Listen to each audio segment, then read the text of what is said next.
ትልልቆቹ ቀናቶች ግን ከዚህ በኋላ ያሉት ናቸው።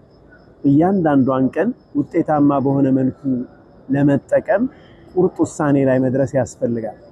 አላሁማ اغفر لنا ما مضى وبارك لنا ما بقي ያለፈውን ነገር አንተው ማረን የቀሪውን ጊዜ ደግሞ የተባረከ አድርግልን እያልን አላህን እየተማጸን ቀሪዎቹን ቀናቶች በደንብ ውጤታማ ሆነን ማሳለፍ ያስፈልጋል። ምን ብናደርግ ነው የሚሻለው ካል ዒባዳ እንደ ቡፌ ነው።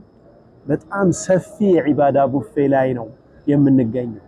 ዚክር አለ፣ ቲላዋ አለ፣ ቁርአን መቅራት አለ፣ ሰደቃ አለ፣ ዱዓ አለ፣ ተሐጁድ አለ። በጣም ብዙ ዒባዳዎች አሉ። ከሁሉም ዒባዳዎች ነሲብ ሊኖረን ይገባል። በጣም የገረመኝ ነገር ነቢያችን አለይሂ ሰላቱ ወሰላም መን استغفر للمؤمنين والمؤمنات ለሙእሚኖችና ለወንድ ሙእሚኖችና ለሴት ሙእሚኖች አጠቃላይ ለአማኞች ምህረትን የለመነ ሰው በሙእሚኖች ቁጥር ልክ አላህ ሐሰና ይሰጠዋል ብለዋል ነብዩ ሰለላሁ ዐለይሂ ወሰለም። በየቀኑ ለሙእሚኖች اللهم اغفر للمؤمنين والمؤمنات والمسلمين والمسلمات ይህንን ዱዓ ማድረግ እንኳን ምን ያክል ሐሰና እንደሚያስገኝ አስቡት።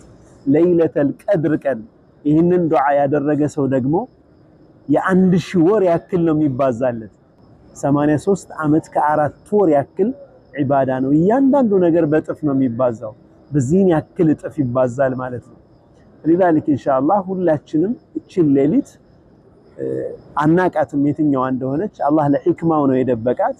ሁሉንም ሌሊቶች በትጋት እንድንሰራ የበለጠ ዒባዳ ላይ እንድንበረታ ራሳችን እንድናንጽ ዒባዳ በደንብ ልምዳችን እንዲሆን ለማድረግ አላህ Subhanahu Wa Ta'ala ደብቋታል የትኛዋ እንደሆነ